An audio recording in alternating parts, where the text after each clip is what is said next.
38 days old ampalaya from direct seeding. Thank you, Lord. No, so tapos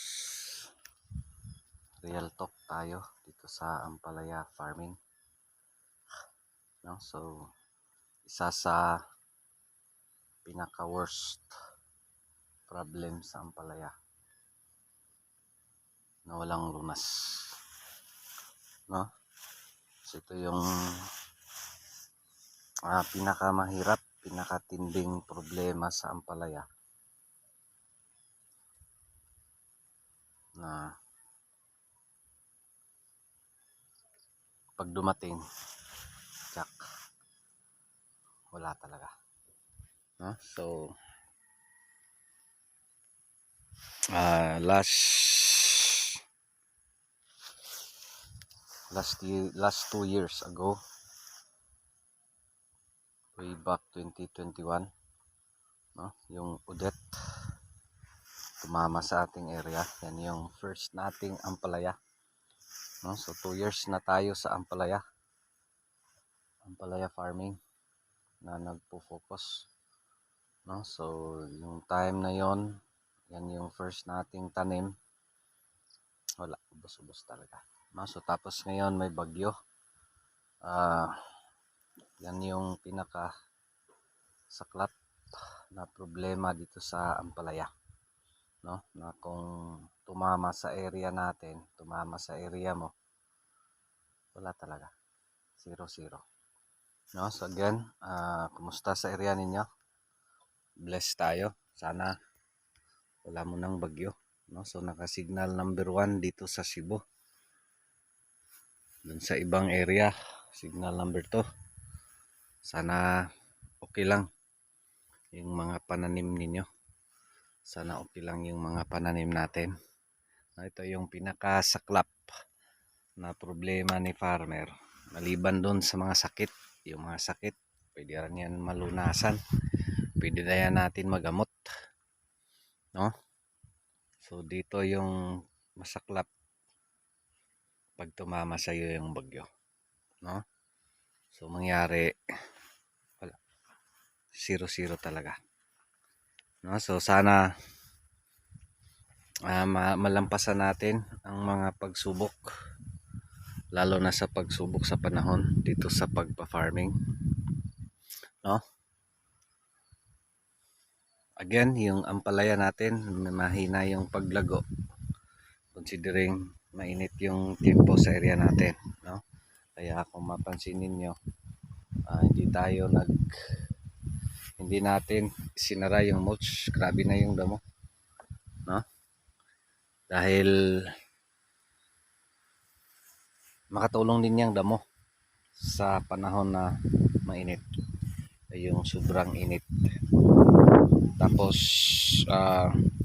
tuwing magdilig tayo, matamaan natin yung lahat na ugat. Ito, leaf miner, kailangan nating mag-spray. Schedule sana natin ngayon mag-spray. No? So dito yung gagamitin ko, gold alternate ako ng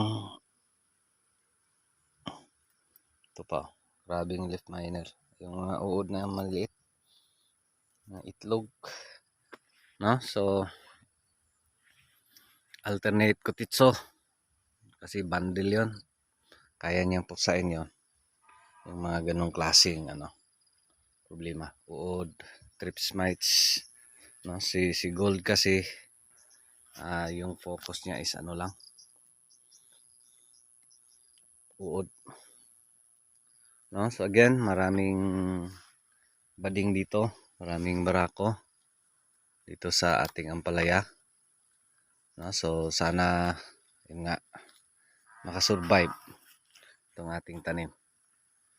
No? So of course, based dito sa progress, may mga bading man, pero at least hindi na kagaya, grabe yung damo, kagaya ng last nating tanim, no, na binunot natin, yung kaniko. binunot natin nung after election, no? So dito kasi nga mahirap, ah, ano din 'yon, na-busy sa kampanya, tapos yung mga tao natin kulang, tapos dami nating tanim, kaya ito, kaya yan yung nangyari, no? So ginawa natin, ginunot, tapos tanim tayo last November 8 dito. So variety nito, mistisa, dito na side, pati dyan, no? Yan, hangin. Tapos doon sa patagilid, Galaxy Max yun, doon sa may doon na area na may saging, saka doon na side, Galaxy Max. No, so mahangin, ulan. So yung ulan dito sa area natin, ano pa, kaninang madaling araw, mga alas 4, no? So yung ulan dito parang keri pa, no?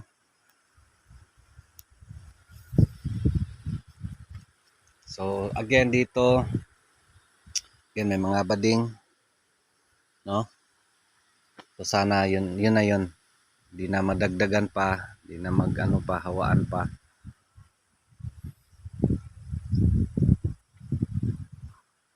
Tapos yung issue dito na area, grabe yung fungus talaga.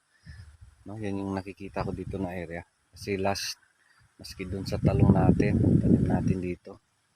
Grabe yun. Grabe yung paggilo. So dito rin sa Ampalaya, yan din yung problema natin.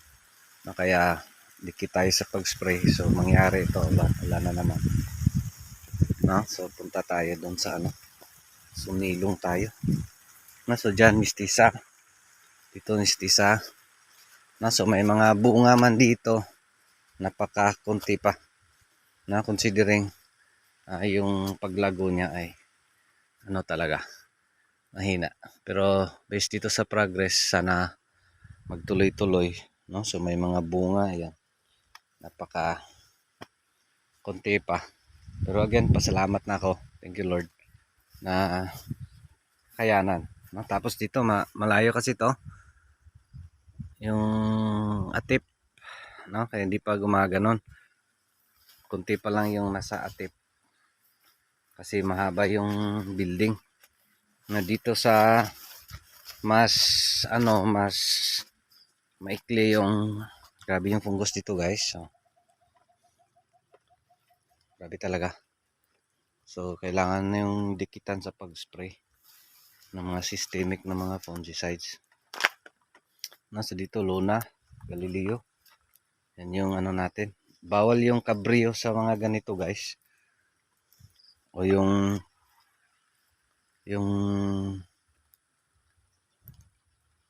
katulad niyan na laman, no? Kasi masusunog, talaga instead mag-cure, mamamatay. Na hindi natin sinisiraan si Cabrio at saka yung iba pang katulad niya, no? Si Amistar. Pero pag mag-spray ka, pag ganun na yung mga dahon ay matuluyan talaga, no? Kaya pag problema ko sa fungus, di ako gumamit nun, no? So dikit lang sa pag-spray. Dito medyo kasi mababa lang yung atip, na medyo malayo-layo na yung kanyang paggapang, unlike dun sa mga mahahaba yung dito, no? So again, sana makasurvive ang ating mga tanim. Thank you Lord. Huwag naman sana, no? So ito yung pinaka saklap dito sa Ampalaya farming, unlike dun sa ibang mga gulay, no? Like sa talong, parang carry lang, provided di lang mabahaan, di lang mababad sa tubig, no? So dito sa Ampalaya, main kalaban is yung hangin, yung ulan. Para sa akin parang carry lang, no? Dapat yung beds pinaangat lang, may kanal, no? Tapos di lang talaga ibad sa tubig. So dito sa Ampalaya okay lang, pero yung hangin mahirap, 0-0 talaga, no? So yan yung worst na isa sa worst na mga problema dito sa Ampalaya na walang lunas, yung bagyo talaga, no?